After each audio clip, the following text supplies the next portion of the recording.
Good evening once again. I have been racking my brain trying to think of a story to tell you, but I've been having trouble. I'm not sure why. Don't worry, I have one for you. I have many for you. But which one? I've been thinking about you, in the general sense, for that's all I know of you. I know you're out there, listening. I know that I moved from being aggressive and ungrateful towards you to being desperate for your companionship. Isn't that something? I have people, creatures. I have them in my life, I just don't know exactly what we are to each other. I have a dark companion I travel with. He wants to understand life and love, but I don't know if he can.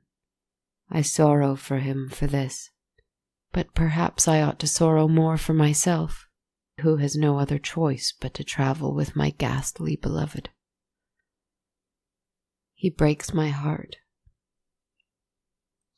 There is a girl, a writer, you've met her. I've trusted her with my story. But she doesn't understand me. She doesn't understand what we are to one another. I'm not sure I do, but it doesn't make me love her less. She breaks my heart.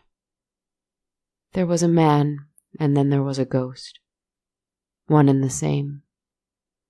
He loved me as a man, then he hated me as a ghost. Turned on me like a rabid dog, hating what I've become. And what I want to be. He broke my heart. I don't think I can call any of these my friend.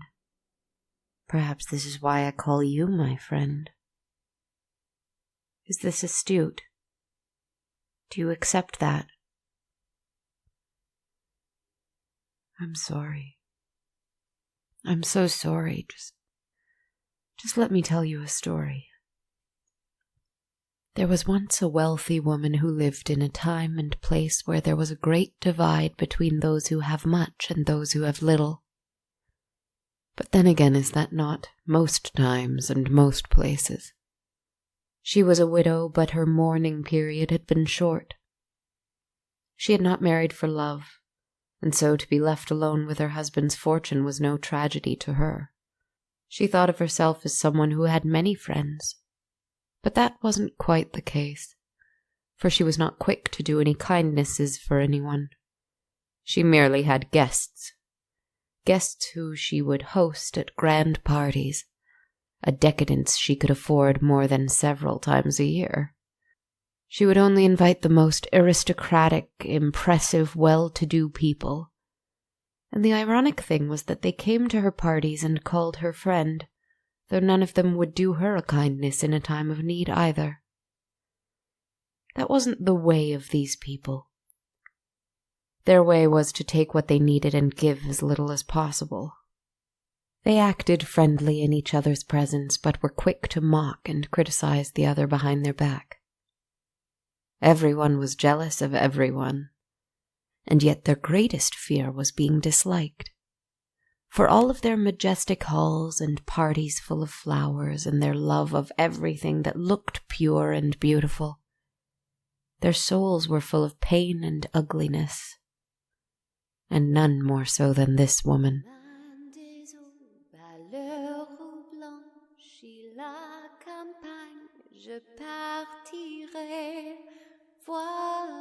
She hadn't always been like this. As a child, she grew up in the countryside, on a farm estate. Not poor, but not disgustingly wealthy.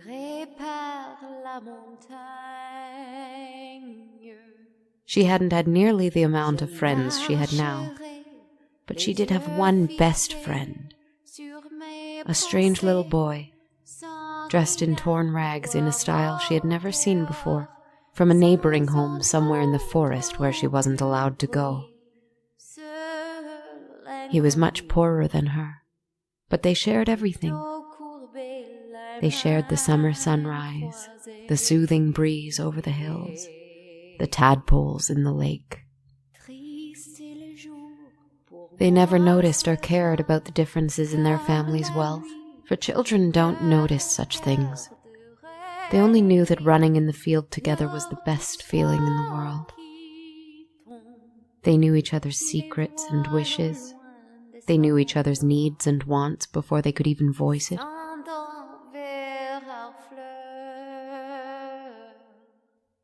If you have known a friendship like this, then you know how deeply it roots itself in your bones, in your blood, in your heart. How wonderful it can be, and how devastating it is when that bond is severed. "Will there be a day that you forget me?" the boy asked her once. "Never, ever," she answered. "Do you promise?" he pressed. "Cross my heart and hope to die." Of course, eventually her father insisted she never see him again. She didn't know why, but he called the boy's family cruel names and suggested that they had no country, no God, no law, and worst of all, no money. She didn't understand what he meant, and she didn't know her family's obvious prejudice towards the boy's people, whoever they were. She had never even noticed he belonged to a different people, until now. She obeyed her father. She was eventually married off without a thought to her extremely wealthy husband for a handsome dowry. She never saw her family after that. She lost her best friend, and she had missed him at first with a woeful heart. But her family had tossed her aside easily so soon after, and her heart was not big enough to fill with so much sadness. And so she learned a lesson early on, which was that people were only worth what money or recognition they could bring you. That was, after all, what she was worth to her parents. The lesson was learned and learned well. And she grew to be selfish and cruel, too. She woke up one morning and had her servants dress her. In this time and place, a wealthy person getting dressed was an involved affair with corsets and cages and bustles, that sort of thing. She put a beautiful diamond necklace on, then a huge white wig which she had her servant powder along with her face. As was customary, she must disguise her real hair, the blemishes on her face, the shape of her body. Everything was a disguise. She had, in fact, a grand party planned, and soon. She had everything accounted for, the food, the wine, the music, the guest list. Everyone who was anyone would be in attendance, and she wanted to flaunt her riches.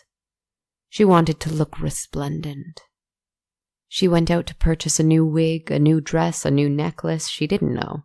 She just knew she wanted to buy something. She had her driver take her only a few blocks away from the grand home she lived in the city. The carriage rumbled its wheels against the cobblestone, and she ignored the beggars at her windows and the children crying from the cold. When she exited the carriage, she had a great skill of moving quickly and making herself blind to the less fortunate. Hours she spent trying on gowns, perusing the latest styles of ornate powdered wigs, eating cakes and pastries and drinking champagne. She even selected a beautiful mask. It was to be a masquerade ball, and she wanted the most glorious mask of all.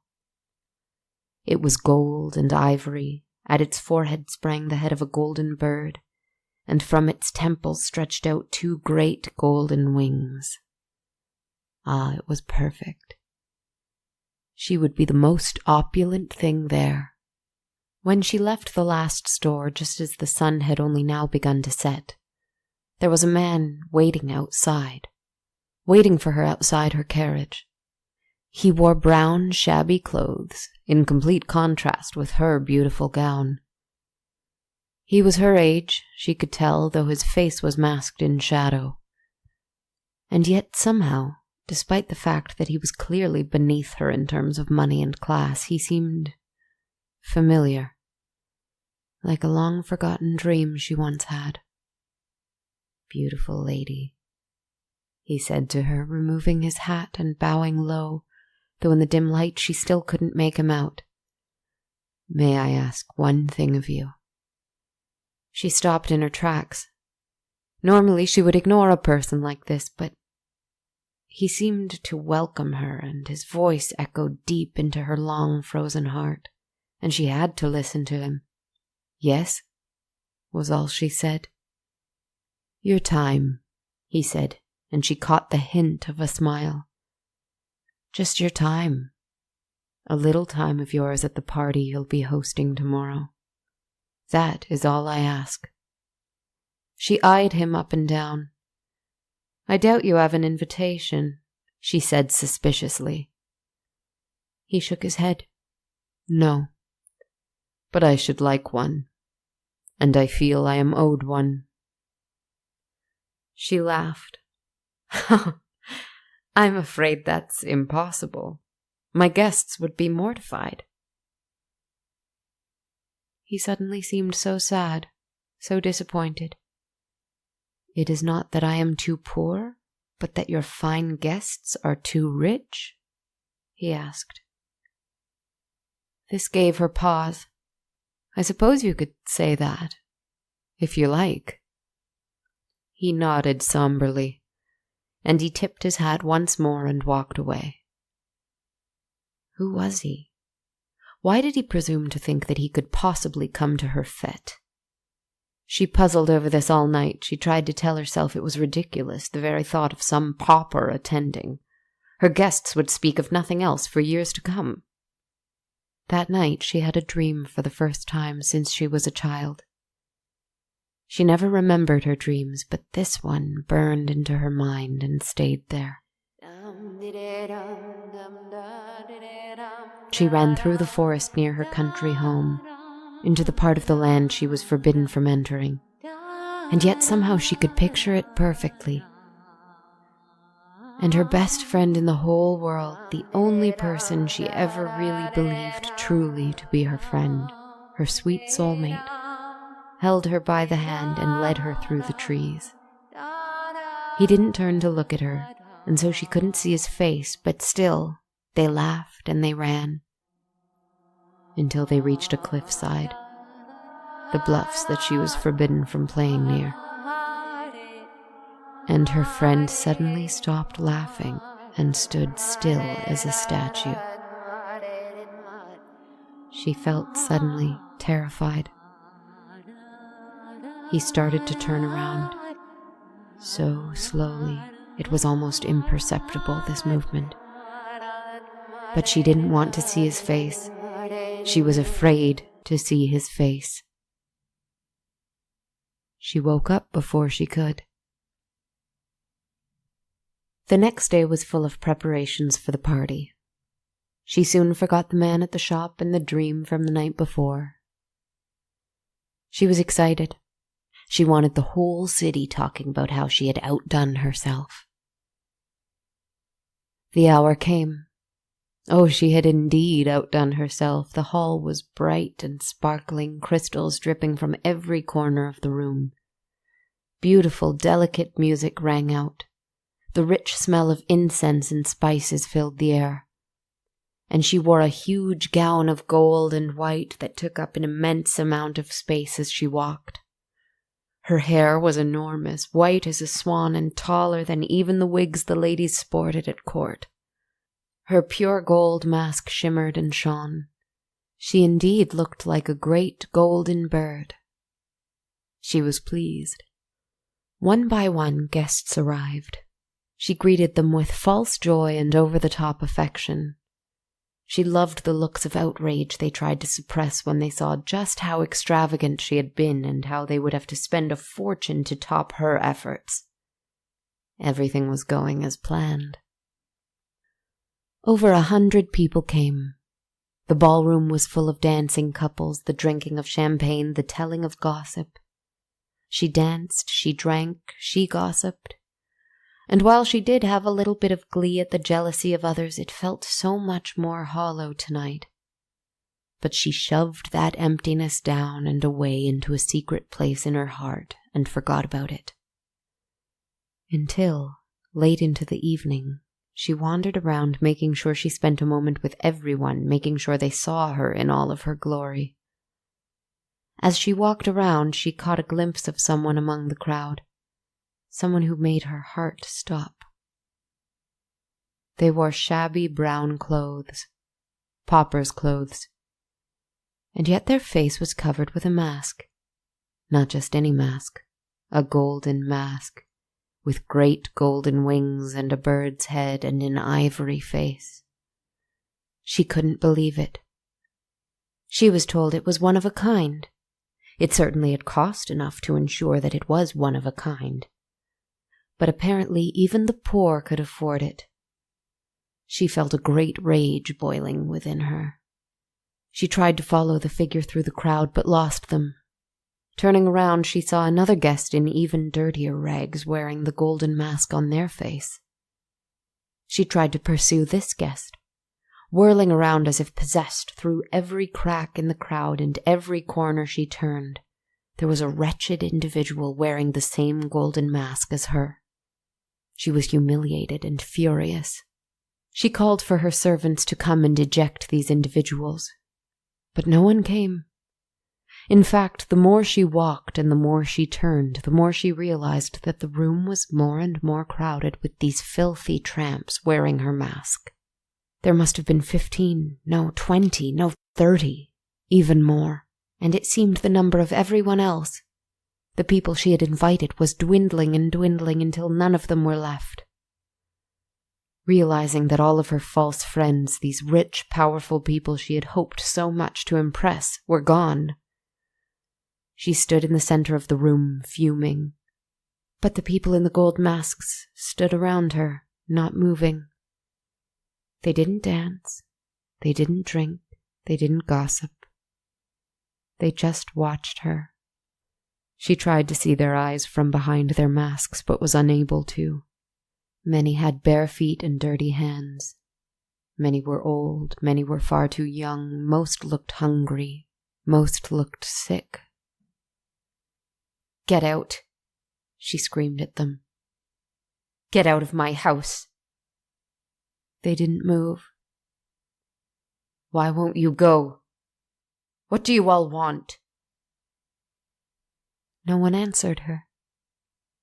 Then the first one she saw, the one in the brown clothes that seemed somehow familiar, came forward. "You said your guests were too rich." It was that voice that she'd found so familiar, the one that belonged to that man from the night before. "Show your face," she shouted, pointing a finger at him. "Show your face." The entire crowd echoed in perfect time with each other. She ripped her mask off and threw it to the ground. The sight of it horrified her now. "Show your face," the crowd said again. She didn't understand. She had taken her mask off. Now she was past all patience. She went up to several individuals in the stony crowd and began to pull their masks off. But as she frantically did this to each guest she could get her hands on, they simply had another mask underneath, identical to the first. No matter how many she pulled, no one's face was revealed. She circled around in a frenzy, hearing over and over, "Show your face, show your face, show your face." Finally, she couldn't take it anymore. She fell to the ground, screaming. She tore the wig off her head, her own disheveled, messy, neglected hair freeing itself. She tore at her enormous skirts, wanting to be out of them, out of the huge cage that kept them aloft. She tore at her corset, unable to breathe. She wiped the makeup off her face. A flurry of gold and white silk flashed in front of her eyes as she removed every part of her disguise. All that was left was a small, frightened woman in a plain white shift. She sat on the floor and she wept and she screamed. Nothing more than a defeated, confused child. She heard calm, steady footsteps coming towards her. She found the courage to open her eyes. Everyone was gone. The room was empty, almost empty, except for one man. The first man, the one in brown clothes, the one from last night. "You forgot about me," she heard him say while he stood in front of her. She froze in place. She knew that voice. But hadn't she known it all along? "You crossed your heart." He lowered himself to the ground where he sat across from her. She saw his face, and it was so clear that this was her old friend from so long ago. He'd aged just as she had, or so it appeared. He was handsome and strong. As he sat in front of her, he said it again. "You crossed your heart." "I'm sorry. I'm sorry, I broke my promise. How can I make it up to you?" He shook his head, and suddenly he seemed to wither in front of her. His face became more drawn, his eyes more sunken. He looked ill, injured, hungry, weak. "You can't." In front of her eyes, it seemed as though he was rapidly decaying. No. "I'm sorry. I didn't mean it. I take it all back." His voice echoed again. "You can't." And his body, still growing increasingly frail and corpse-like, collapsed into her arms. She cradled him, not afraid any more of his rags or the dirt on his skin or his sunken, deathly features. She held him close and she wept. She wept for the friendship she'd thrown aside and the promise she broke. She wept for her soul, which had lost its way so early on in her life.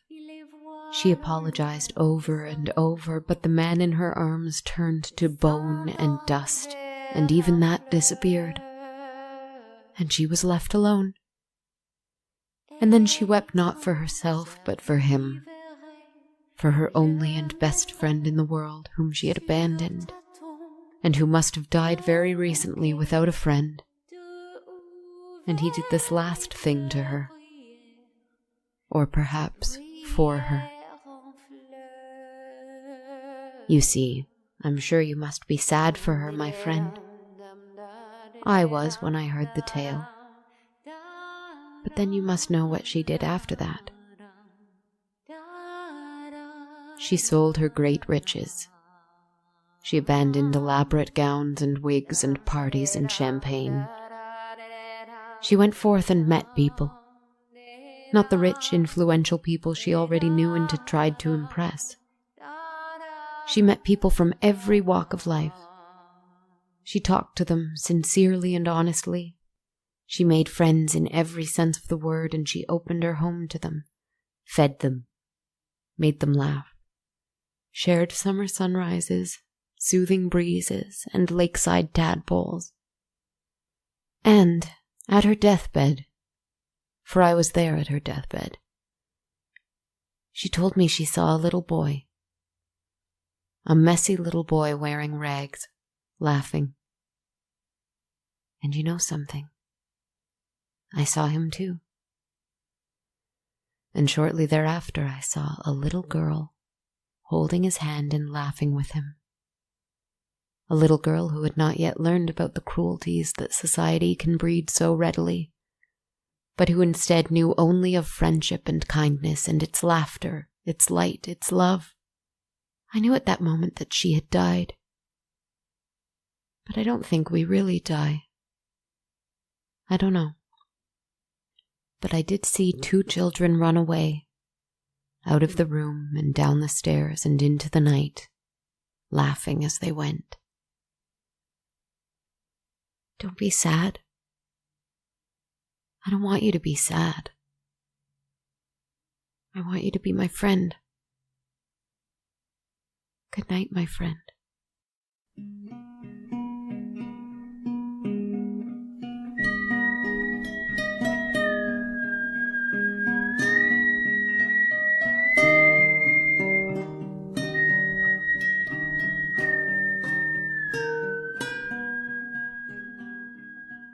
Hello everyone, this is Kristen speaking. I am your mysterious writer for this mysterious show, and I am here to say thanks so much for listening to episode 42 of On a Dark Cold Night. Let's kick things off with a huge thank you that's going out to Kimberly Foley. Kimberly became a patron of the show on Patreon and pledged $10 a month to supporting On a Dark Cold Night. I am absolutely beyond words. Kimberly also wrote a really lovely review on our Patreon page, which I'll share with you here. She writes, Kristen Zaza has created a wonderful podcast. She writes, composes music, and narrates bedtime ghost stories. Her mesmerizing voice and amazing storytelling has become my new nighttime ritual, which allows me to drift off to blissful sleep. If you too have challenges with getting to sleep, give her a try. I bet you find this much better than counting sheep. Enjoy! Thank you so very, very much. I can't tell you how much I appreciate the support and the kind words. If you want to help out on Patreon as well, you can find me there at patreon.com/darkcoldnight. I'm coming up with some bonus material to share with patrons there, which I'm super excited about. You can also contribute on Ko-fi. You can buy me a coffee there at ko-fi.com/darkcoldnight.